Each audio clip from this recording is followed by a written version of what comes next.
welcome to the Josh Smith podcast show. Another episode, another great day. I've actually felt really good today. I've got a positive vibe going for Sunday, because Sundays you've been having a few drinks on the weekend and that, you probably had too many and you feel a bit sluggish and that, and like, and knowing the next day you've got to go to work again, up at 5 in the morning. We're both up at 5 in the morning, aren't we? A bit early, isn't it? Yeah. What time do you actually get up for work? I normally get up about 20 to 5 and I make a coffee, but I'm on decaf now, so I have a decaf coffee. Because I used to have 5 spoonfuls of coffee every morning just to get through the day. But I said to myself, I'm going to have decaf and I'm going to try and get through the whole day. And I seem to have more energy because I'm not on it. More energy, getting more motivated. Yeah, I don't need to rely on caffeine now. It's just mad. No, it's great. The purpose of this video and all the videos that I do are to help people that are going through mental issues in their life. I've been studying neurodivergent disorders. I want to get really into that. I want to help as much people as possible. I go through anxiety myself. It is hard. I do it when I'm setting up in the podcast and when I actually start doing me podcast. I'm not good with introductions at times, but I'm not going to criticise myself too much. We will look at self-doubt, because self-doubt's quite the most, used in our day-to-day thing. We use it a lot. We utilise self-doubt a lot.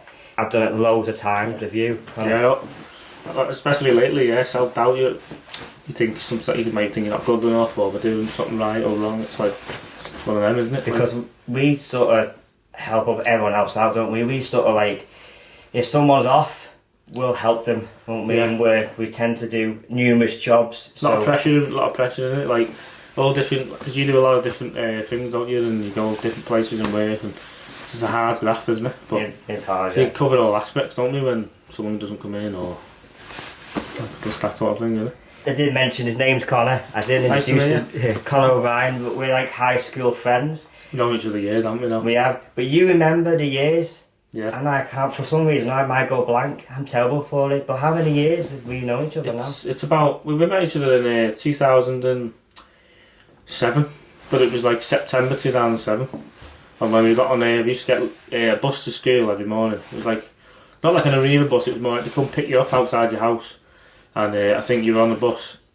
And when we got to school, I think her name was Chris, the woman, she said, can you show Connor to the reception area? So you showed me, and then I think that's how we became friends, isn't it? I'm sure it's 17 years. That's how long it's been, 17 years. And then now we work together. Yeah. We have so much fun. That's a good thing as well. It makes you feel a bit better getting into work, knowing that your colleagues in there, and you can bounce off each other and that. And we do the work. We work so hard. Especially it's not like, because it's a big one of them businesses where like it's constantly growing, isn't it? And the jobs in there, like sometimes things go wrong, or you got to work extra hard, deadlines, isn't it? And you work sometimes on a blender with me, don't you? Yeah, of course. So we work together, which is good. So to let everyone else know, we're working a protein warehouse. I'm allowing names to be aired on the podcast, so it's the Protein Works, and they are expanding, they're doing very well, and we've just heard news of it moving to Speak. So changes have been made in the company, and that can be a little bit overwhelming, I've noticed. Yeah. There's certain people I spoke to in work.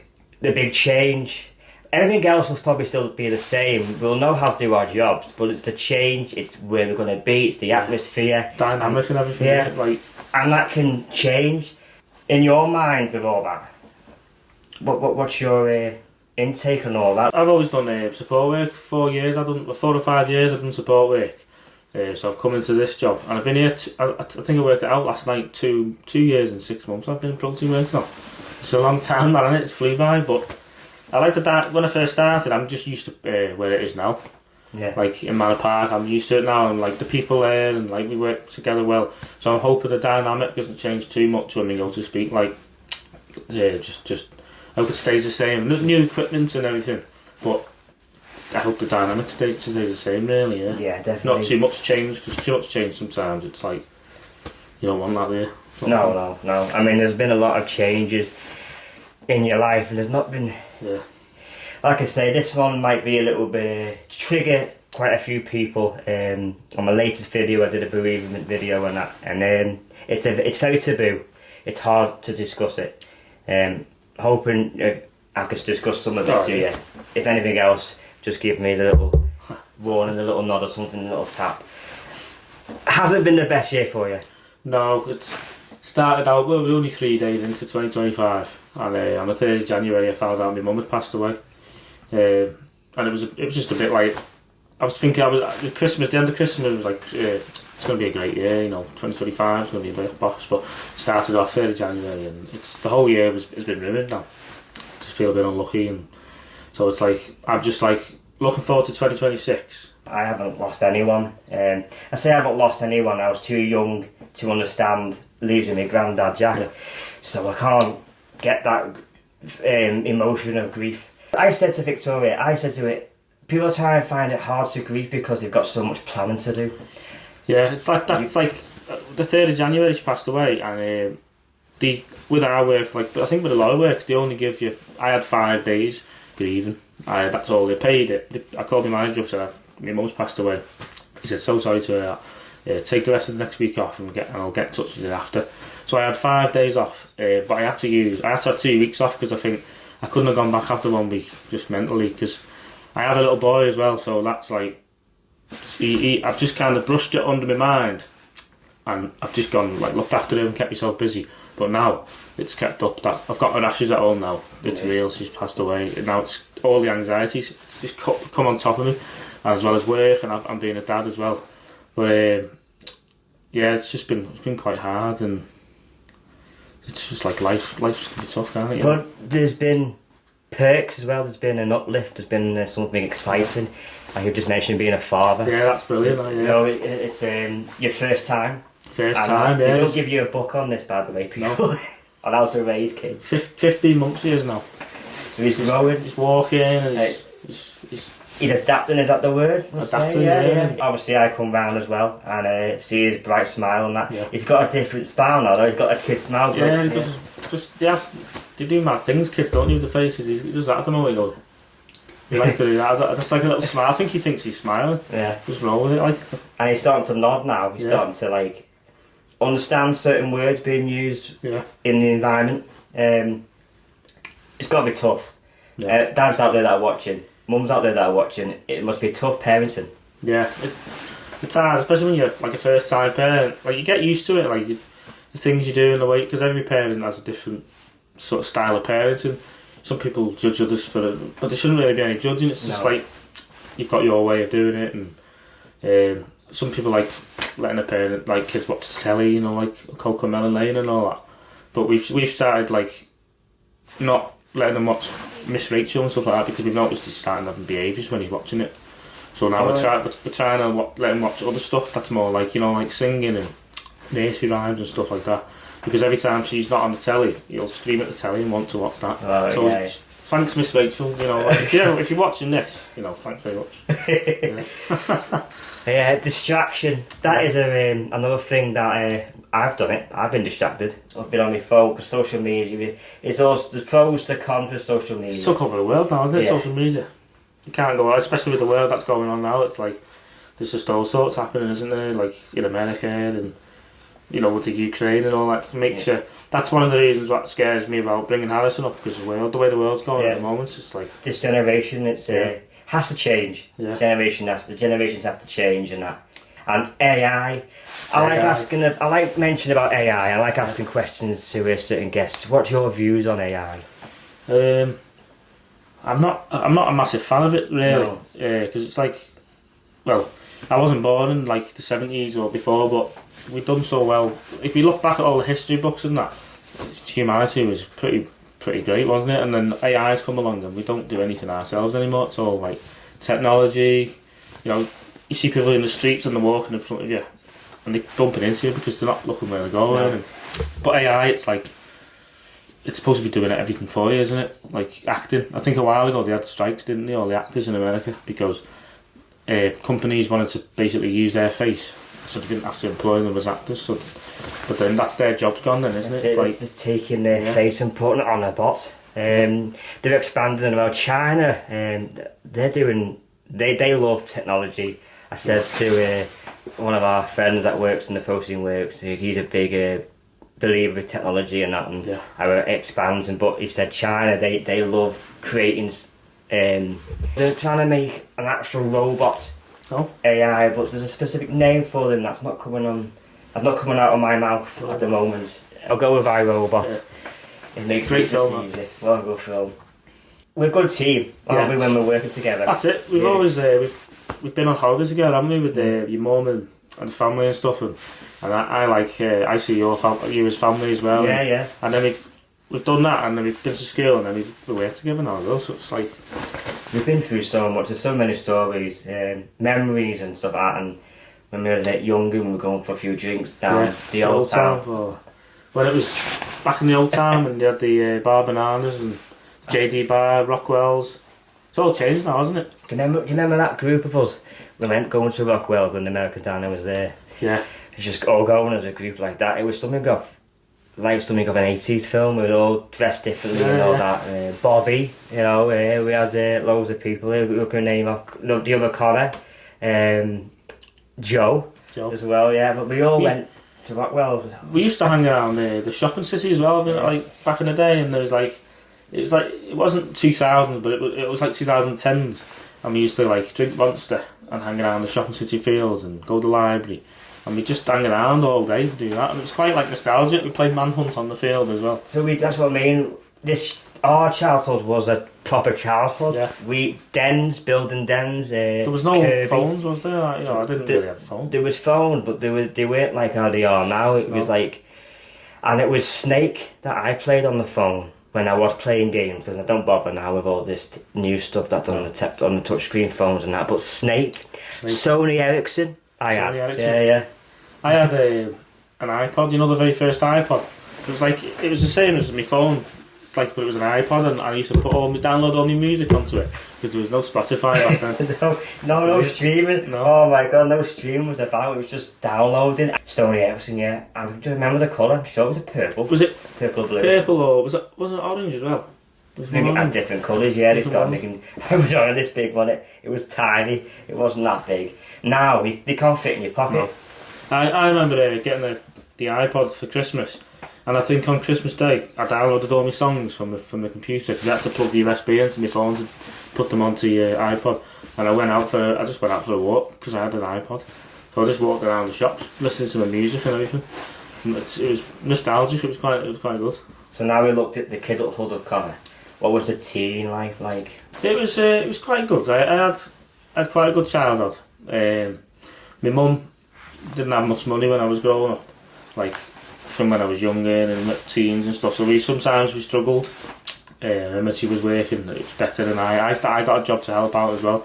But other than that, it was quite a good teen life. I went out, played out all the time, and I went on holiday with my dad. And just it was my mum. It was a good time. You've been abroad? I went to the last time I went abroad was, I think it was 2007, yeah. Just before I started school. I haven't been on a plane since 2007. Oh. Not too fan of heights. No, I had to overcome mine because I was going to America, wasn't I? Yeah, so that was a long flight. That was a long flight, yeah, that was it. But so many memories made. If I had the chance to go to Las Vegas or California, I'd probably pick California. Me, my dad and my brother, when we went there, we always say California was the highlight of the holiday. Yeah. We did so much, it was good. We walked so much as well. I was surprised I haven't got big calves from all the walking. Massive ones. Keeps you fit in that. Yeah, but really good, yeah. It's emotional sometimes to think about it because it is people say that the films, and it is Las Vegas it's so overwhelming, so big, there's so much out there to see. And I went into this store and it was a Netflix store just based on Netflix stuff. Right. At the time it was Stranger Things, and that was a big thing. Stranger Things that's coming out soon as well. The last final series, isn't it? Yeah, and it was like an exhibition / shop. Put everything on Netflix. Yeah, so everything it was all Stranger Things, all the clothes they wore and that, the cars. They had half of the car into the wall, the effects, the upside down world was all over the place, and was it a big store? Was it massive? All that? That's brilliant, isn't it? Yeah, really, really massive. But the Golden Gate Bridge is an iconic. San Francisco. thing, yeah. Yeah. I'd go to San Francisco and LA. I don't know what it is about LA. I just always wanted to go to California. Just any state in California. Yeah. Like going back to childhood and that. My mum, she didn't have a lot of money, but she always provided for me and just give me the best and sort of things like that. But like I've only been on one holiday. That was to Benidorm, not Benidorm, Ibiza. I always think I went to Benidorm, but it wasn't. It was Ibiza. It's not far off like Ibiza though, is it? That was a long time ago. That, but I want to go away. I want to take my little boy away and I'll just give him a better life. And just kind of like, because you'd only live once. That's another thing. Like since my mum passed away, it's made me see life differently. Like before, you wouldn't think anything of it. Just people, like you hear people passing away and like parents, but you never think your parents going to pass. But ever since she's like passed away, it's like I just like want to live life to the full, and it's made me see life differently.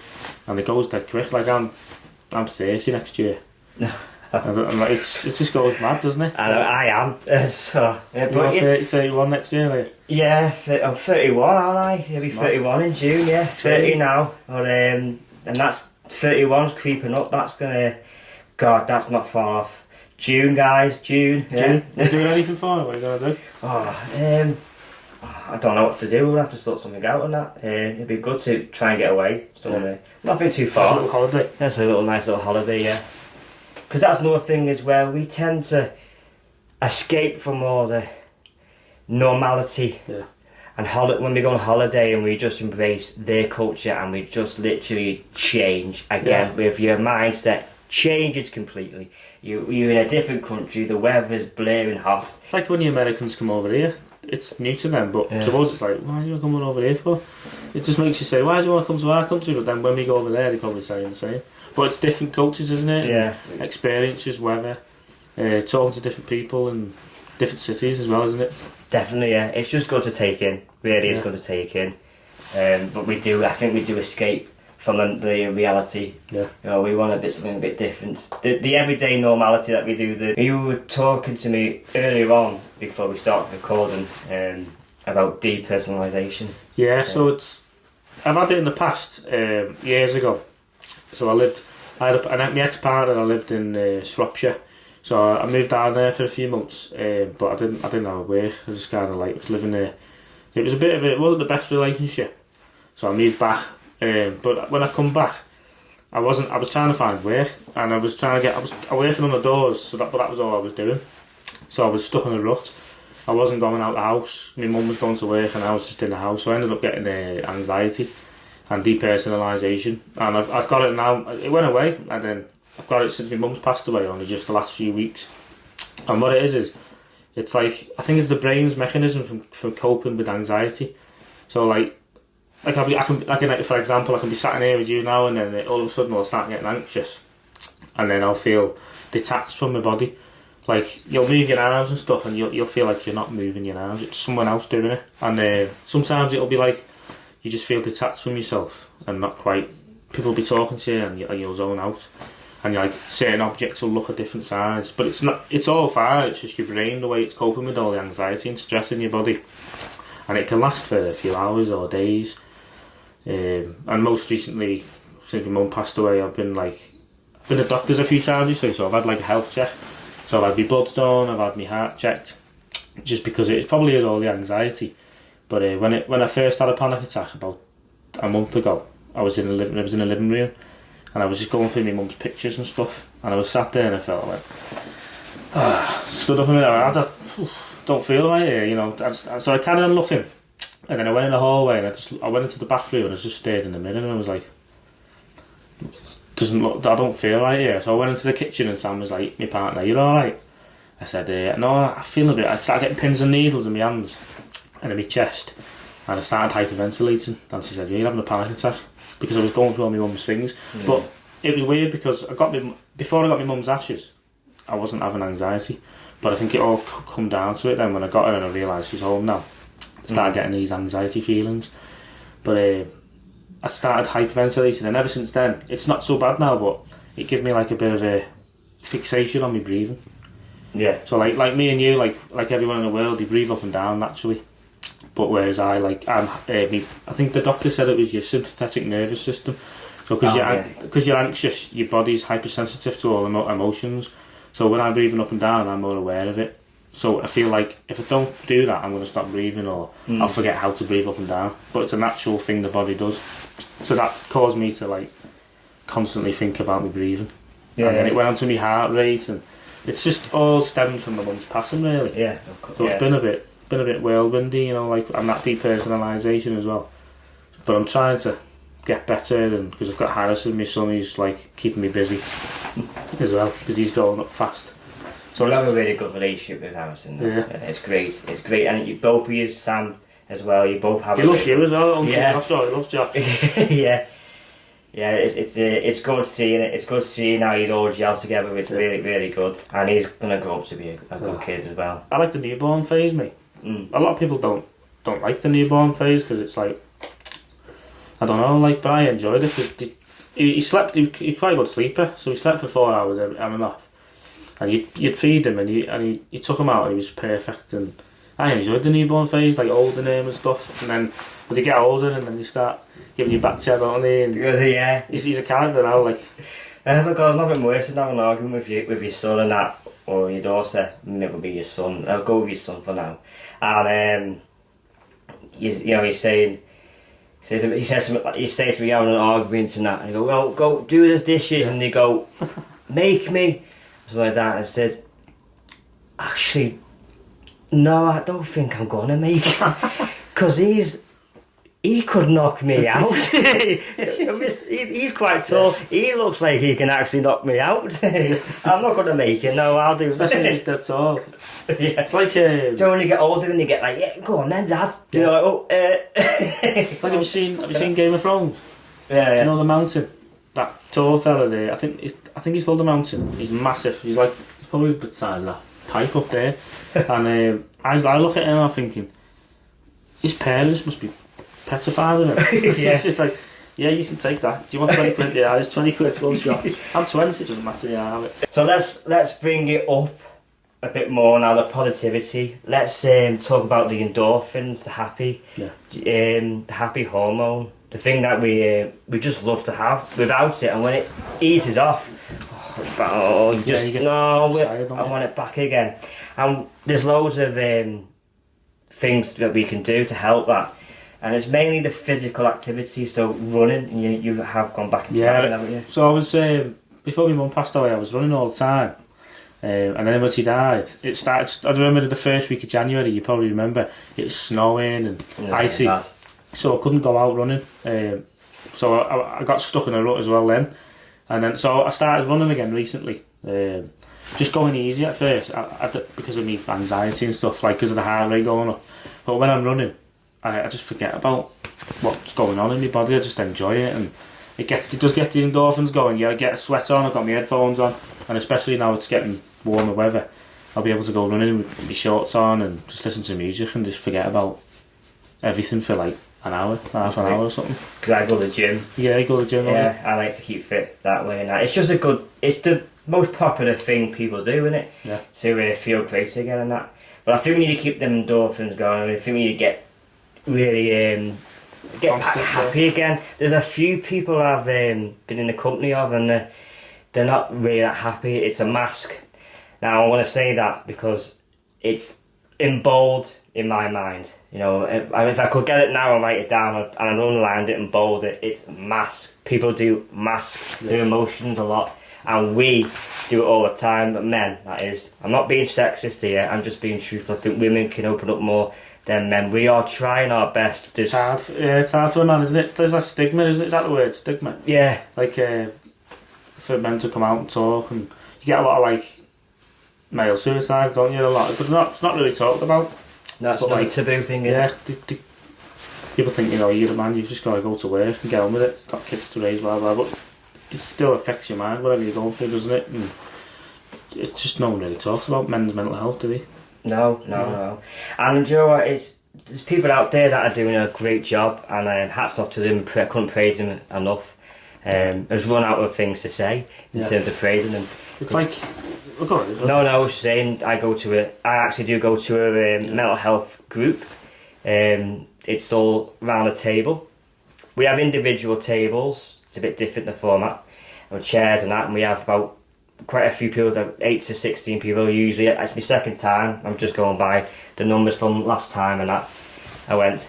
And we all share our issues and that, and it's not judgy at all. It's no judgmental. Even here, doing this, there's no judge going involved here. Everyone is can feel relaxed here. They should always feel relaxed here, and I felt relaxed there my first time, which is it's hard going to a mental health group. It's hard actually getting there. Get yourself there. Actually getting there, yeah. But it's I was welcomed with arms.